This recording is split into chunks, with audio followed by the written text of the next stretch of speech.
Hello students, welcome to LearnIt, India's online learning platform. My name is Sonali Mathwania. On LearnIt, we have started our Java course series.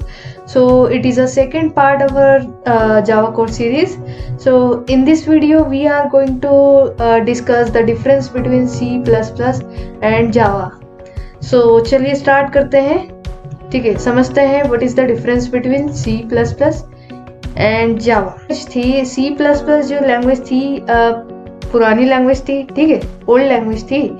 और जावा क्या है, C plus plus के बाद में ही। सो ऐसा क्या reason रहा होगा जिससे कि जावा लैंग्वेज डेवलप हुई। Already C language C plus plus language present थी, but why Java is a developed. So इसमें कुछ डिसएडवांटेज रहे होंगे, जिसी के कारण क्या है, न्यू लैंग्वेज डेवलप हुई, right. C plus plus is also object oriented language. So same concept जो फॉलो होते हैं जावा लैंग्वेज में। तो इसका क्या रीजन था जिसके कारण क्या है, जावा लैंग्वेज डेवलप हुई। तो हम आज यहाँ इस वीडियो में इसी डिफरेंस पे बात करने वाले हैं। तो स्टार्ट करते हैं। ओके, सो इस वीडियो में हम सबसे पहले समझेंगे features of a Java and difference between C plus plus and Java. Difference रहता है वही एक तरह से क्या बन जाता है, फीचर बन जाता है। कि कोई सा भी प्रोडक्ट है जो ओल्ड प्रोडक्ट है, ओल्ड प्रोडक्ट और न्यू प्रोडक्ट के कंपैरिजन में जो एडवांटेज या फैसिलिटी जो न्यू प्रोडक्ट प्रोवाइड कर रहा है, वो एक तरह से फीचर बन जाता है न्यू वाले प्रोडक्ट में। ओके, सो यहाँ पर अगर हम समझे डिफरेंस, अगर हम समझने जाए C plus plus and Java करें, what is the difference between C plus plus and Java. तो सी प्लस प्लस जो लैंग्वेज थी, हमने समझा था कि C plus plus is an system dependent language, जबकि Java system independent language. Okay, means Java is an portable network पे, means Java is a portable language. We can use Java for any platform, for Mac, Windows, Linux, any type of platforms we can use it. Okay, means we can run our Java code on any platform, but if a code is implemented in a particular one system like Windows, so it will only run on a Windows type of system. Next difference की अगर हम बात करें, so C++ is a not purely object oriented programming language and Java is a purely object oriented programming language. तो सबसे पहले यहाँ पे हम टर्म समझते हैं, what is a object oriented programming language. Object oriented programming is programming paradigm है। It's just like a system जिसने कुछ कॉन्सेप्ट या कुछ रूल्स है वो डिफाइन किए हैं।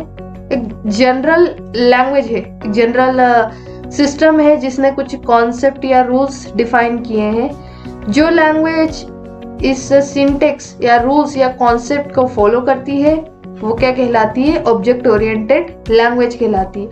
But purely and not purely and purely का कॉन्सेप्ट क्या है यहाँ पे, तो जो ऑब्जेक्ट ओरिएंटेड प्रोग्रामिंग लैंग्वेज है उसका सबसे बेसिक फीचर होता है क्लास। यार बेसिक फीचर को ही फॉलो नहीं कर रही, ऑब्जेक्ट ओरिएंटेड प्रोग्रामिंग लैंग्वेज के सबसे बेसिक फीचर को ही नहीं फॉलो कर रही है। और जबकि जो जावा का जो प्रोग्राम हम जो बना के तैयार करते हैं, जावा में जो प्रोग्राम बनते हैं वो क्लास में ही बनते हैं। मीन्स हम बिना क्लास के कोई सा भी प्रोग्राम, बिना क्लास के अगर हम कोई सा भी प्रोग्राम अगर क्रिएट करते हैं जावा में, तो वो पॉसिबल ही नहीं। क्लास के बिना तो कोई प्रोग्राम क्रिएट ही नहीं होगा जावा। ओके, मीन्स क्लास रिक्वायर्ड है। तो अगर वो बेसिक फीचर को ही फॉलो कर रही है जावा, तो ये इसीलिए purely object oriented programming language है सी प्लस प्लस के कंपेयर में। मीन्स हम कहते हैं कि Java is also not a purely object oriented programming language, but C plus plus के कंपेयर में it is a purely object oriented programming. Now next difference की अगर हम बात करें, तो सी प्लस प्लस में जो पॉइंटर्स है वो अवेलेबल है, जबकि जावा में पॉइंटर्स अवेलेबल नहीं है। पॉइंटर्स आर टफ प्रॉपर्टी, ये टफ प्रॉपर्टी है, तो जावा ने ये टफ प्रॉपर्टी रिमूव कर दिए, इसीलिए जावा को सिंपल भी कहा जाता है।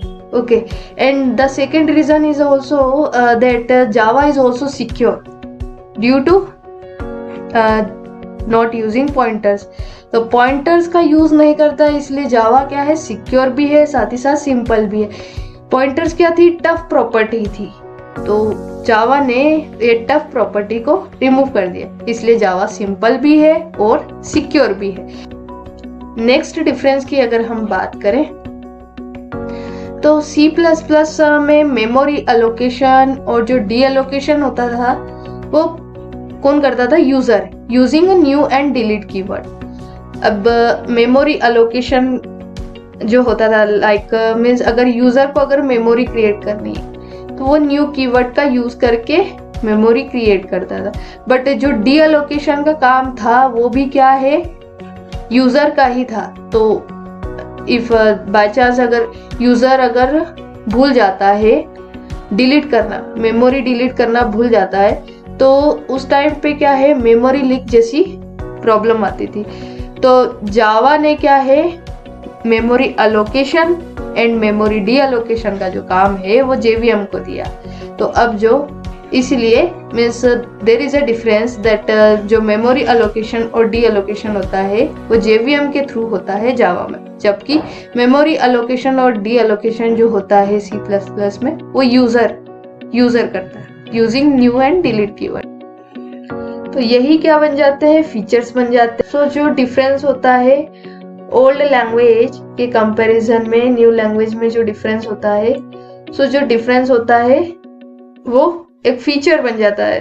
So this are the features of a Java system independent purely object oriented programming language. So Java is a simple, why Java is a simple, because Java ने जो टफ प्रॉपर्टी थी लाइक पॉइंटर्स उसे remove कर दिया है, इसलिए जावा क्या है, सिंपल भी है और सिक्योर है।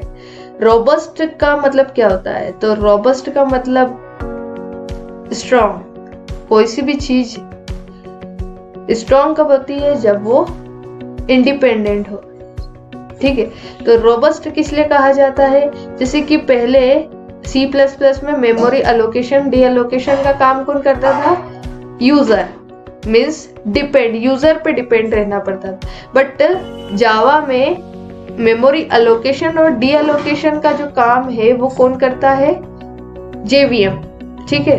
तो इसीलिए जावा को रोबस्ट कहा गया है। So this all about the features of Java.